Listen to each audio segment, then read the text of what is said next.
Tanggol, paano ka nakalaya? Bakit may sugat at pasa ka? Buka kayo nalagakit. Ulit!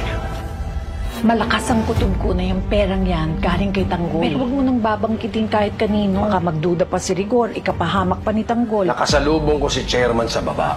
Pinuntahan daw siya ng mga taga-koreksyonal na pinaghahanap na si Tanggol. Simula ngayong Lunes. Pwede natin puntahan si Mocha.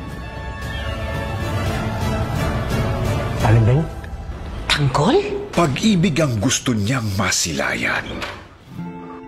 Tanggol, paano ka nakalaya? Bakit may sugat at pasa ka? Buka kayo nalagakit.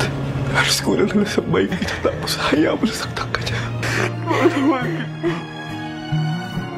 Pero katotohanan ba ang kanyang matatagpuan? Nandito si Tanggol sa mansyon. Di ba nakakulong eh? Paano nakakalabas yun? Hindi ko alam. Hindi pwedeng magkita si Ramon at si Tanggol. Tatakas tayo. Sino yung nagpaputok? FPJ's Batang Quiapo.